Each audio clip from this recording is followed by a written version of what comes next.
Hello, everyone, and welcome back to Purple Noon, a podcast. I am Stephanie Conti, and I am here with the Fiona to my Jerry, highly, slash Mr. Whiskers slash Bosco slash Deer slash Bunny. It's a long story, but Savanna Lanausse. Woo! We're back. We're back. Sorry about our little break. We had some exams pop up, some little personal family issues and whatnot, but we're good. And this week we got not one, but two episodes. We got the episode you're listening to now, and upcoming this Sunday, we do have my birthday episode. Woo! Hopefully we could top last year's. Last year's got intense. Well, yeah, because you decided on my birthday to go against the grain, the natural order of the world. I gave the thing like an 8.5, I think. Right? And there's still and you know what? Our friendship is at a 9.9 because of it. I'm kidding. I'm not that bitter. I promise. But it was definitely a shocker. It was definitely a not a disappointment, but a boo-boo. It definitely was a boo-boo on your part. It was a little surprise. It was just a shock to you. I understand. I was just shell-shocked. I was acting on emotion. It's fine. You know, we've made up since then. Of course. I have no resentment over that whatsoever. Anyways, so Savanna, today I made a TikTok because I was scrolling on TikTok and I got a little, not upset, but I'll say a lighter version. So I'll say upsetty spaghetti. I got a little upsetty spaghetti, a little annoyed because I'm scrolling through a bunch of movie related stuff and everyone is talking about the same shit. I'm sorry, but literally everything was either Lahane, Come and See, Parasite, or Godfather. And it wasn't even by the same user or anything like that. And it was various people of different ages too. And so I personally those movies are good. Just so overhyped. Am I crazy? No, I feel like there are certain movies that don't need the attention.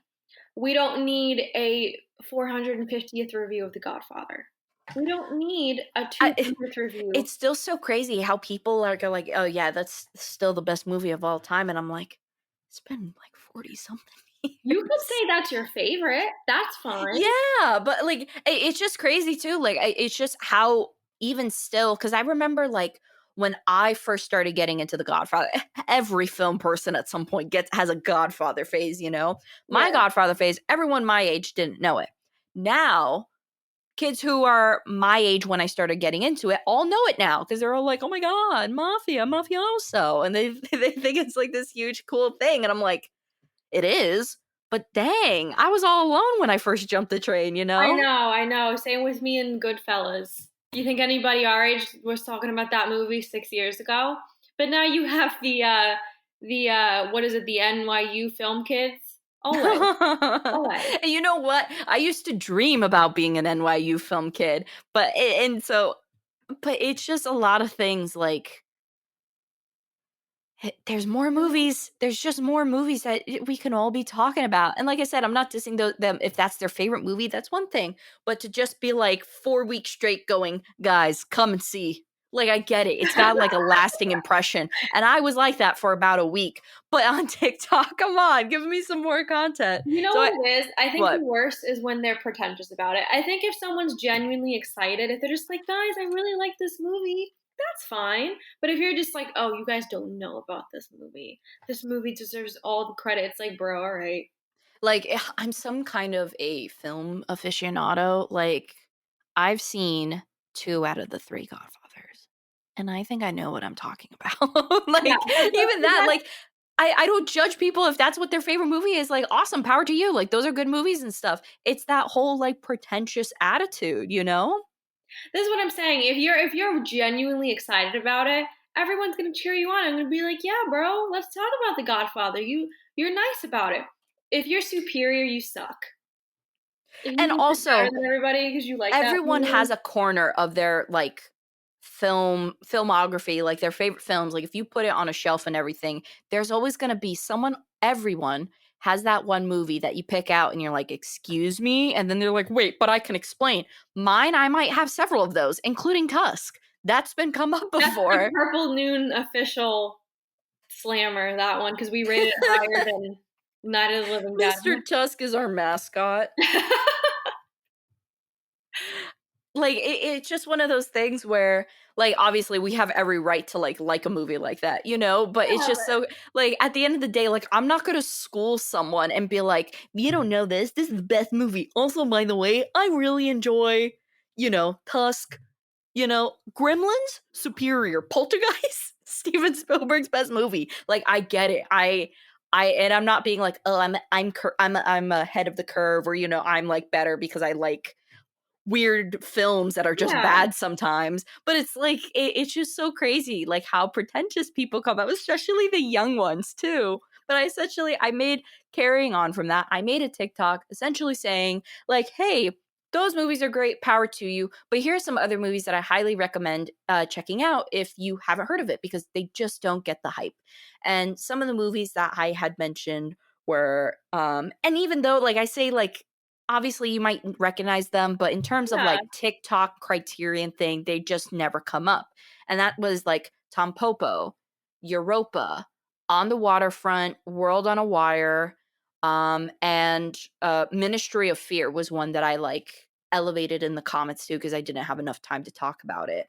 But out of all the criterions, Savannah, like, which one are you surprised that you don't see people talking about more often? Truthfully, it's a lot of the older ones. Mm-hmm. And what I mean by older ones, it's the ones that aren't like super popular. So, one of the movies I have is called Good Morning. It's a Japanese film. I've never heard anybody talk about it besides me. Um, Yeah, I've maybe, like, as soon as you said that, I think maybe one person, and I think that might have been David Blakeslee, oh, of which course, you David is follow him, King, instruction. follow the King. He's the best on in the Of course. Criterion Group. But I think he's one of the very few who, yeah, I don't hear many people mention it. Yeah, I think it's okay. Like, obviously, I like a lot of popular criterions too, but I think, like you were saying, to say like, "Oh, come and see," there, it's okay to explore. It's okay Yeah, to explore. and don't get me wrong, I love Come and See. Like, I made Yeah, a post recently saying that I think Come and See is one of the best movies ever made, in my opinion. But I don't think it's like, just like, that's it, it's the best one ever. You don't need to explore anything else in the Criterion Collection, you know? agreed, agreed. I'm trying to think what else I own. I can't. Every time someone asks me about Criterion, just blank.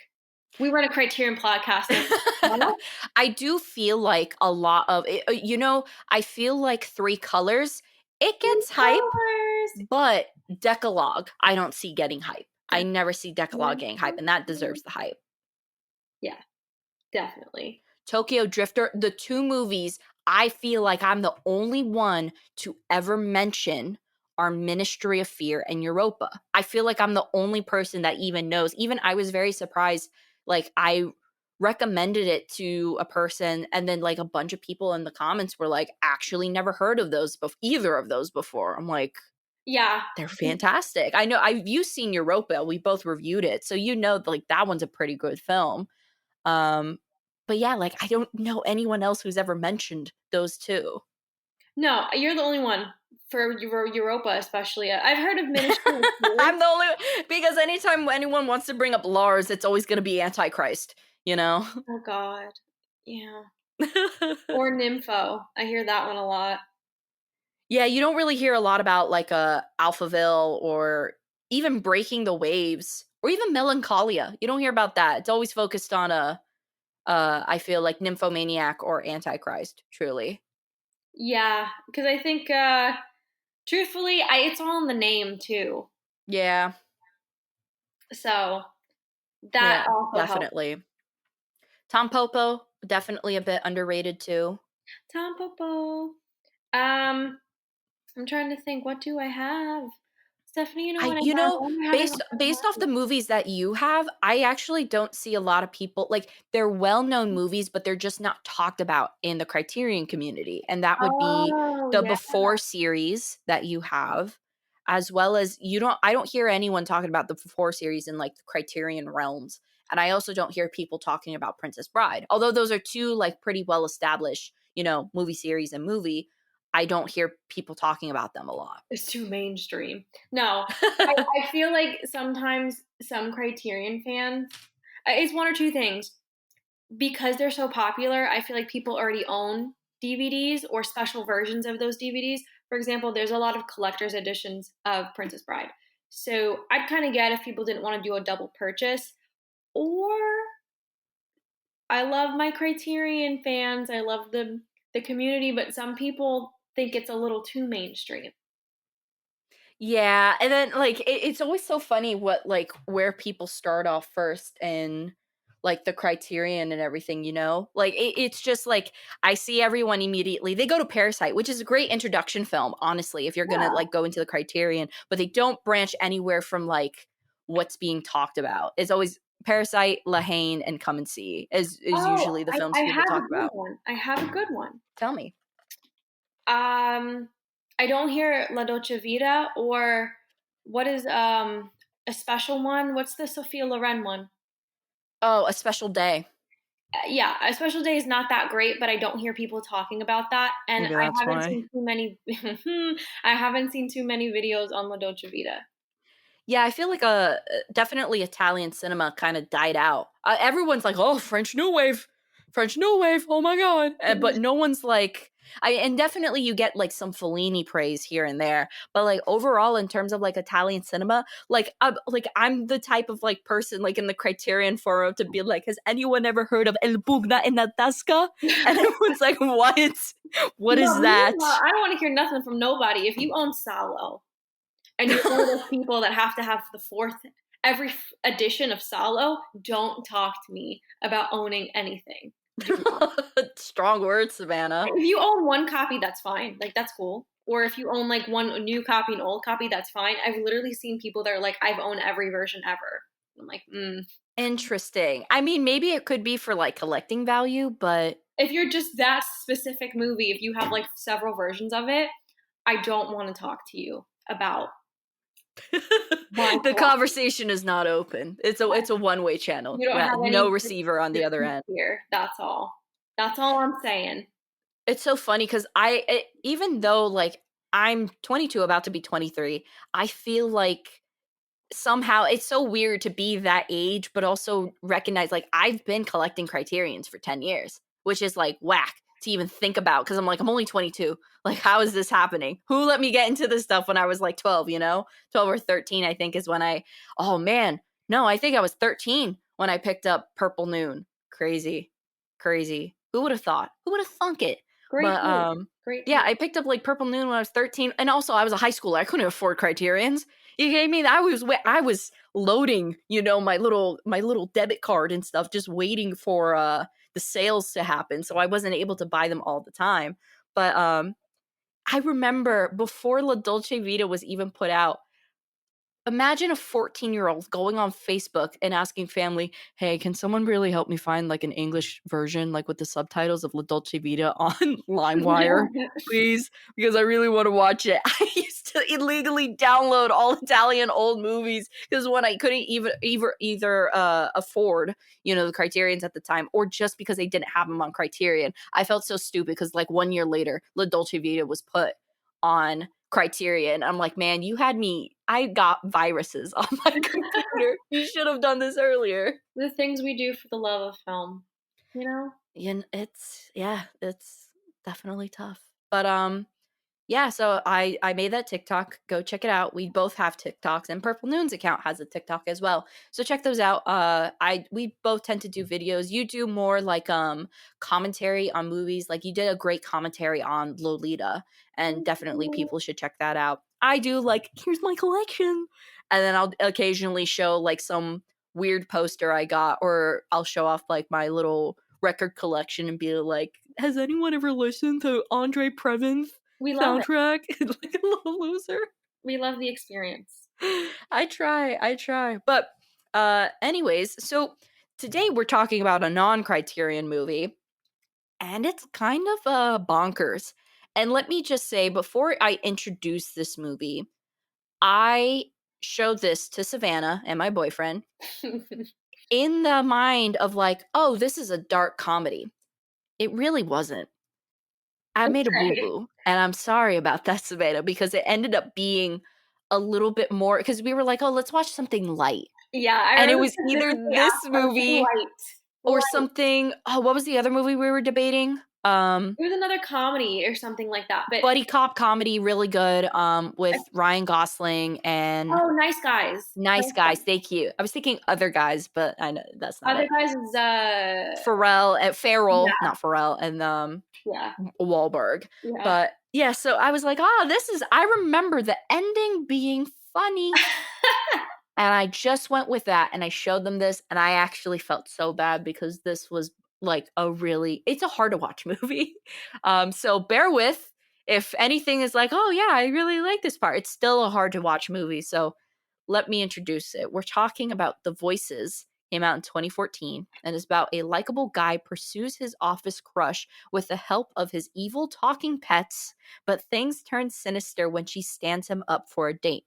And the director of it is Marjane Satarapi, I believe, or Satarapi, I believe is how you pronounce the last name. Mm. Written by Michael Perry, and it stars Ryan Reynolds, Gemma Arterton, Anna Kendrick, and Jackie Weaver. Now, Savannah, without spoiling, you went through the torture of being told that this was a lighthearted movie and then discovering that it was not. So, how do you feel about this movie without spoilers? I I liked it even though I was misled. And I think as long as you know what you're getting into, it's actually a very good movie. If you're thinking this is going to be a light comedy like I was, yeah, it might throw you in for a loop. I was thrown a loop, but it's not your fault, Steph. I think But you can see why, before getting into spoilers, you can see why the ending stood out the most and why I would think it would be a dark comedy. Because it has the framing of a dark comedy, but it's not. I we talked about this with one of the reasons I liked Another Round is because I thought it was balanced. I think a lot of movies have a hard time with the dark comedy title. Mm-hmm. Um, I think this movie definitely. It's kind of skewed in one direction. I think because they thought like, oh, funny animals talking and jokes, they could pass it for a comedy. When really this is more of I don't know. It's not a horror. It's just more of kind of like So in terms of a what IMDb slasher. considers the genre, it's actually comedy, crime, and fantasy, which is accurate, but still doesn't feel like a full depiction, a correct depiction of the movie.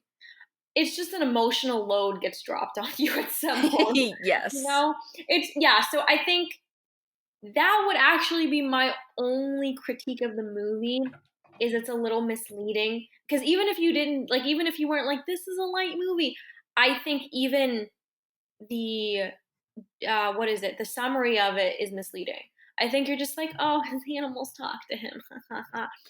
um, Yeah, and even like evil talking pets seems kiddie-ish compared to actually what it is. And I think also especially when you have Ryan Reynolds as the lead in it, people be like, "Oh, dark comedy like Deadpool." I feel like people are going to go into this movie and be like, "Ha ha ha, this is going to be a dark comedy like Deadpool because that's what Ryan Reynolds does." No, this is just really dark fantasy criminal comedy. Like but also it like, yeah, Anna Kendrick is in it, and she's mostly a comedy actress. So you have two comedic leads. Again, I'm being totally honest with the audience here.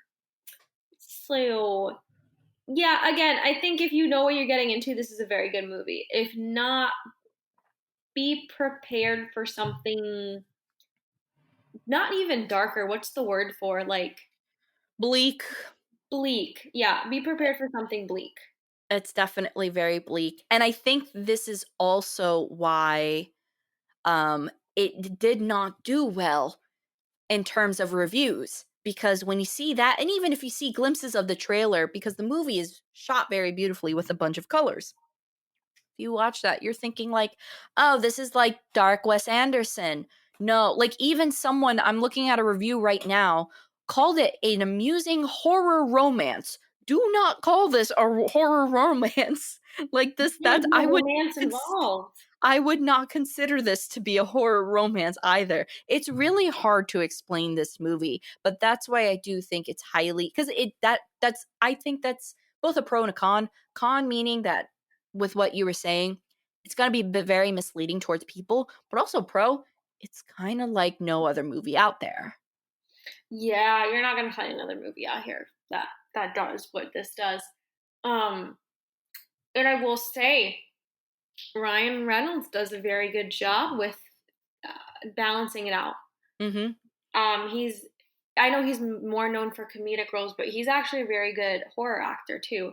He was in Amityville Horror, not the best movie, but he was pretty good in it, in my opinion. Yeah, it was I don't think it was bad to his own fault. I think he did the best he could for that movie, to That's be what I'm completely saying. honest. I think there's potential there for him to be a good horror actor, and I think he was able to showcase that here for sure. Yeah, and so let's kind of break this down a little bit. So let's talk about the acting. So obviously, you just said Ryan Reynolds, he did very well in this. I think also this is probably no joke my favorite Ryan Reynolds movie, as weird as that may seem, because of how it really shows him off as an actor, because not only is he the voice of the main character Jerry, but he also plays the voices of all the animals. And you would not know. Like, first of all, he's very talented at doing accents. Like, he plays the dog, he plays the cat, he does the voice for them and stuff like that. And you would not know it was him until there's a scene that kind of reveals that it is him. And it's brilliant that they did that, because originally the director was supposed to be the voice for the animals, but Ryan Reynolds was like, no, it would make so much more sense, because if this guy's imagining voices, it's going to be variations of his own voice, Yeah. which was a very, very smart decision. Like, props to the director for going with that, because it really does add something, especially in the scene where we see him sitting by himself. The cat and the dog are not talking, and he's switching in and out with the voices. Mhm. Yeah. Thought that was fantastic. Um, and also, I think all the female actresses, we have Gemma Arterton, Anna Kendrick, Jackie Weaver, who plays the therapist, and Ella Smith. So Gemma, Anna, and Ella all play like his coworkers and everything. I also think that they did fantastic, because they did a really great job of having scenes where they were kind of creeped out by Jerry, thinking he was weird, or even in Anna Kendrick's character's case, liking him. And then they all kind of shift to his version of all three characters. And it's great. And they sell it. They sell it really well. It doesn't seem like fake or anything, especially when you see like the character Fiona, who goes from like, no, get away from me, things like that, and who's the first victim in the movie. And then all of a sudden, she's very sweet to him, but now her head is on the table, and then, things like that. I think all actresses did a great job in this movie as well. Out of all the female performances, Savanna, did any of them in particular stand out? I really liked Fiona's, and specifically because she did a great job at giving us the first clue of Jerry. In the beginning, we have an unreliable narrator, obviously, so this world is skewed to Jerry. Hmm. And for me, I didn't understand why, like, she didn't like Jerry. I was like, Jerry's so nice. He's cute. Asking her out. And I think as an actress, she did a very good job in like alluding to the fact that he's kind of weird without giving it away. Because I think they could have went a different direction with how, what's the word I'm looking for? I always can't remember this word. It's like Like when you in give a terms of little like bit. narration, or It's like when you give a little bit, but it's not too much. I'm gonna eh, remember it like 15 minutes later. I Oh, don't know she's why. very subtle. She's very subtle. Please, if I ever forget this word, please, it's always subtle. If I'm always looking for a word, it's I'm subtle. thinking you're trying to say like giving you a little morsel. I don't know why morsel was the word that came No, into I play in can my never head. remember the word subtle. It's happened to me Subtle. like 4 times. She's very subtle about him being weird. And I think the director or her could have gone many different ways with how much they wanted to give the audience. I thought she did a pretty good job. So for me, I did like her performance. Anna Kendrick is also good here. I'm not a huge Anna Kendrick fan, um, because I I feel like do think I don't think that's to her own fault. I think she falls under a major typecast of like, and even though she does do it here, but it works in her favor. It's that type of like bubbly, she's the like quirky bubbly, girl. awkward girl, things like Quirky. that. Yeah, she's quirky girl. It works in this movie, and I think she does well, especially when she realized what's up with Jerry. Yep. But I personally like Fiona. I think she was my favorite, and the therapist was pretty good too. I agree too because I really just I really like this movie for a lot of different reasons. Like I even rewatching it, I was kind of like taken aback at really how much I did like the movie because it never stops to surprise you. Even the ending, Mm-hmm. you can't predict the ending, but it still makes sense. And well, I that's debatable, but it kind of it flows, you know. But I really what impressed me most of all was the use of the character Fiona. And obviously, like you said, that she kind of gave hints and, subtle and the word and everything like that. But really, we kind of understand where we're starting to head in direction is when they hit the deer. Yeah. Like, and that scene is very intense. Like, there's a lot of like, and this movie, for how it's depicted and everything like that, and how it begins, you would not expect the intensity that this movie actually brings to the table. Whether it's scenes like that, whether it's some of the killing scenes, or even when Jerry is no longer in his like manic state and actually sees the world around him, and it's gruesome. Like, I think that is fantastic. In Well, the terms way of the like story flips back and forth is very impressive. Like oh I yeah, don't and I don't really see think that too much. you don't see yeah, no, shifting from like realities, especially from, you know, a especially when the narrator is the person like cuz I'm the only other movie that I can really think of is something like Psycho. But you don't get to see that shift until the end like when it's like he's just wrapped in the blanket and it's like I'm here, it's mother. Like that weird thing. But I really think that this does a great job, shifting and having the audience really look at Jerry's perspective of things. And it really just is well written. Like, I mean, it's one of those things where I feel like I'm talking about this like how I'm talking about like Tusk, where it's so bizarre and so crazy, but I still struggle to find plot holes. I still struggle to find things No, that are it's a wrong with very it, you well know? developed movie. The only thing I feel like, again, the teetering line of comedy and bleakness, that was definitely unbalanced. I think Yes. for me personally, I would have really liked this to either be a little bit more serious. I don't mind about the animals. I think that was cool, but it could have been a little bit more serious, or we could have gone full-fledged comedy. I think where the movie the turning point in the movie is we realize what happens to Jerry and his family history. His mother has the same, I'm assuming, schizophrenia that he has, and he ends up witnessing something very terrible. He does something very terrible. I think that was the line for me on this not being a comedy. Because once you get into territory like that, I think comedy is very debatable. Like Yeah, you and then can't just go also back it to it okay, does mix it does mix a lot of elements, like, there's no defined moments, like, especially when he's switching from his reality to the real reality, there's no definite, like, "Oh, in his reality, it's strictly comedy, and then this, it's strictly" like, it all merges, which I believe is good and it does make sense, but for the sake of the audience watching and for the sake of figuring out the genre of this movie, that does hinder it a little bit because it all just kind of starts blurring after he, spoiler, kills Fiona. yeah. Again, I feel like this movie, even with the killing sprees, I think it could have still went in the comedy way. I just kind of, and I personally wish it would have still went that way. Yeah, like, I wonder if maybe, because obviously even when there's, like, little funny moments with, like, the cat and the dog and stuff like that, it's still hard to label that movie as or label a scene as funny when he's talking to a woman he beheaded, and the head is sitting on the table and stuff. Maybe if the character had imagined that she was completely together, which also would that could have gone differently. Like, imagine if instead of, like, the reveal being, like, she um came out of, she was in the fridge. Her head was in the fridge and she's like, "Hi, Cherry." And like that's how she's introduced. I wonder how it would have been if more so he just kind of imagined she was still alive and walking around the house.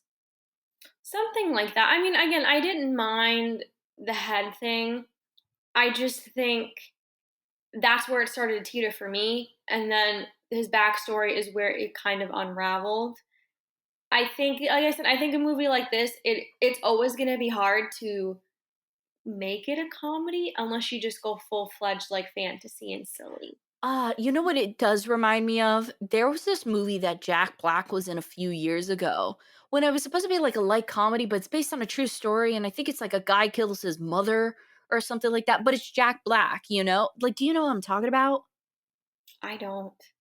I'm just now I gotta look this up. Like I remember like people saying like it was a little bit weird to see because it was kind of marketed as like a dark comedy, kind of like this, but essentially Jack Black kills his mother in it. Oof. Yeah, I don't know. It's a person's name as the title.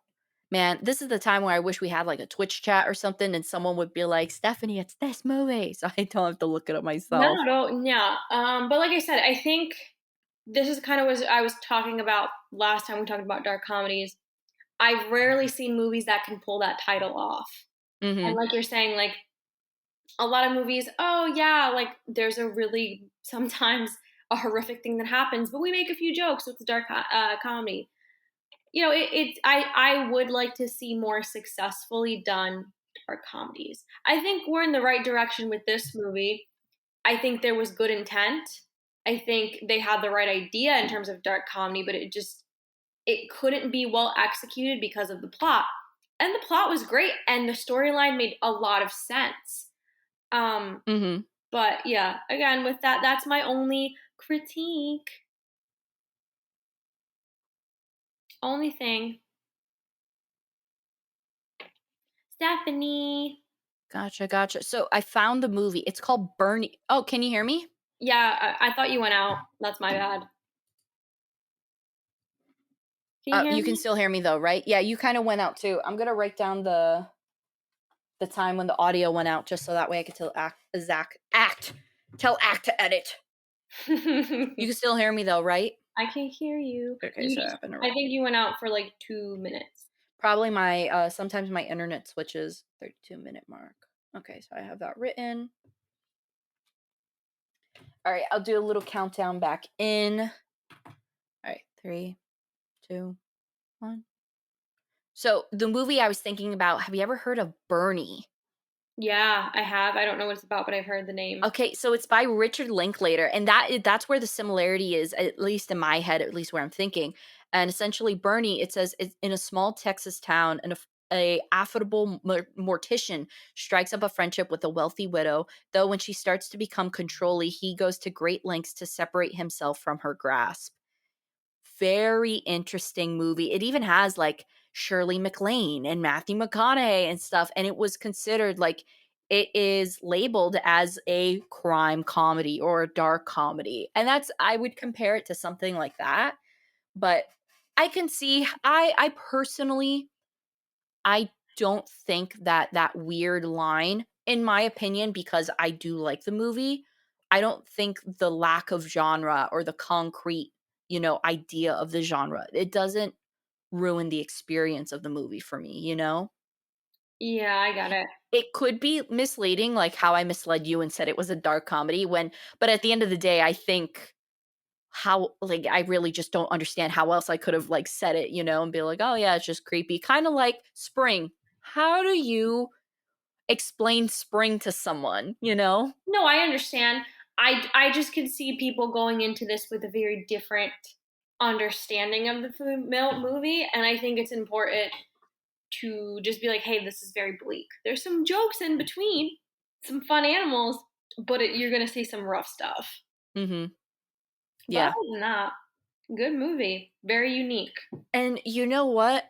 Love the fact that this movie, because we don't often enough get to talk about female directors. And I will say, and like with sometimes, just because a movie has a female director, that doesn't make it a good movie. I'm just gonna say it there, cancel me, whatever. I don't care. That's just the truth. This is Doesn't matter who's the director. Sometimes people can just make bad movies. But I really liked the director of this movie. Her name is Marjane Satrapi, and I also knew her for Persepolis. There was this it's a really really great graphic novel that they adapted into um a movie. If you mm-hmm. have not heard of it or read it, I highly recommend reading it. It's Yeah. about a young girl right before the Iranian Revolution. Fantastic. And so she actually directed the animated film for that. Other than that, though, she hasn't done a lot. She did Persepolis, she did this, and then a few, more lower, lesser known films in between here and there. But honestly, with the directing of um this movie and everything, I think she's a fantastic director. Yeah, no, for sure. I'd love to see something else by her because this was a very good movie. Good structure. The coloring I enjoyed. I liked the pink work outfit, the pink theme. I liked his apartment. I even liked the Asian restaurant scene. So I thought a lot of the construction of the movie was very good. What was the name of the restaurant? He was like, I was at Shishan. And like Yes. he would always try to like say it was so great. Yeah. So other than the misleadment. Other than me feeling misled, I think it's a really good movie. Mm-hmm. Fun sometimes. And if you like horror, the movie also talks about mental illness. I feel like in a very exaggerated way. But it still talks about it, which I always think is good, you know? No, absolutely. It's just very big, like everything else in the movie, which I liked. It's a very exaggerated movie. It's fun. It's scary. It's a very good. You know what it is? It's a very good. I feel like you could show it to your friends and have a semi good This is definitely like bringing over the friends. This is a movie night type of thing. Because, like, look, there are some movies that are just great, but you don't want to show to like at a movie night. You want to get something like shocking. You want to do something like to get everyone's attention and immediately. Like, for example, I'm sorry, but if I have a group of friends over, I'm not bringing Godfather over and subjecting people who may not like movies as much as I do to watch for that like for three and three a half hours. hours. Yeah, this is definitely something you can show to your friends during a movie night. So that's also a bonus to something like this. Yeah, and I totally agree. The costuming, the lighting, and even the use of the song is fantastic. And it's sung at the end, and it's kind of sang a lot throughout the middle of the film. It's like sing a happy song. Yeah. That's a great. It's a bop. Yeah. It's a bop, and don't lie. But now we have to talk about the ending because I mentioned like, oh, I remember the ending, and the ending is probably one of the more memorable parts of the movie. Obviously, there's a lot of shocking scenes and stuff, but the ending, so this ends where this guy, he murders 3 people, 3 women. Mhm. He really doesn't mean to, but clearly he's got It issues just and kind of whatnot and things like happens. that. And, and then what I also thought is crazy to reveal is that the fact that he doesn't even work at the place, which I thought was insane to add. That he like has been saying like, "Oh, hey," and stuff. Yeah, it's just like an unreliable narrator the For whole movie. sure, but it's just, like, so shocking because then you see in his room, like, it looks like it reeks because there's pizza boxes, and then they find out, like, oh, yeah, like, he still thinks he's a pizza delivery guy for us, and it's like, "Oh my god," like, how really shows, like, how far away from reality Jerry is. Yeah, But the ending, he kidnaps his therapist, doesn't kill her, but then the police come, and he lives also, the choice for his apartment room thing, fantastic. Old bowling alley, creative. I love that. I yeah, love that. I yeah. personally would live in an old bowling alley if it had, like, a little room like that and stuff, but that's because I like bowling and I'm weird. But he essentially, accidentally causes a gas leak and a fire, and the whole building kind of goes on fire, bounding to implode and stuff. And he slowly dies, air quote, because it's not really seen in the fire. And it just cuts to him and Jesus. And then all the three girls, all his victims, just going around and singing, sing a happy song, sing a happy song. And the great thing And they're is all that in like colorful outfits. all beautiful 60s style color outfits and everything.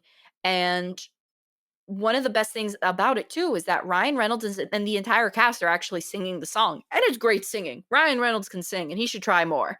And I really enjoyed that aspect too, especially with Jesus. Having Jesus sing was great too. Of course. What did you think of that ending? Because I've heard people be like, oh, like It people was can think just that that's a lazy ending. it But was what did you so think? jarring after the emotional, like, again, towards the end, it's very emotional. There's a lot of, you're like, oh, Jerry. And then all of a sudden, they're just in bright pink outfits, all white background. Jesus is there. His There's a dad is there. forklift. There's a Yes. forklift bringing him to So heaven. it's so jarring, but you couldn't have had a better ending because if you left that movie just him dying just like that, I think it creates a whole different feel for the film. And the film, it's just we're in Jerry's head the whole time. So it Yeah. makes sense that the ending is what he would think is the final resolution. And one of my favorite elements of the ending and why I think it's so brilliant is because um obviously the singing and stuff is highly entertaining and whatnot. But if you look at everyone, the only person that's dressed differently is Jerry and Jesus. Well, but we'll ignore Jesus for a second. Out of all his victims, he still wears the color blue. And I think that's such a great way of saying, like, no matter what, there was no changing Jerry. He was still in this rut. He was still blue. Like, no matter what the ending could have been, I thought that was such a great way to be like, hey, we're going to give you this. But the fact of the matter is, there was no changing Jerry and there was no saving Jerry. Yeah. And so that's why he put director or even costumer put everyone in these bright clothings and then articulated that through him wearing an all dark blue suit, which looked snazzy. Yeah, Great pick, great. too. Great. So, okay, two questions. Would you own this movie on DVD? Secondly, what's your rating for the movie? Okay. I'm going to say no because I don't think I'd watch this movie again because when it gets hard, it gets very hard. When they start talking about Jerry's background and some of the more serious situations, it's very sad. Yep. And it can be very graphic. So for Mhm. me personally, some of those scenes will stick with me, especially when we find out that he ended up killing his mom in a mercy situation. Yeah. And the ending is, in a way, very sad. It's This still guy was bleak. I very, mean, we all know that everyone is dead and that he's just singing, sing a happy song, you while know, burning in the fire, you know? and it's sad because like you want to help Jerry. Jerry isn't, he's not a bad person. He's just a mentally ill person, Yeah. not pure evil. So because of that, I will not own it just because I don't see myself just wanting to pop this in casually. However, I think this movie is very good. I will give it an 8 out of 10 because of how well executed everything was. Nice. So, for me, I would love to own this movie. I there's I think when I see movies like this, there's and this may sound very narcissistic.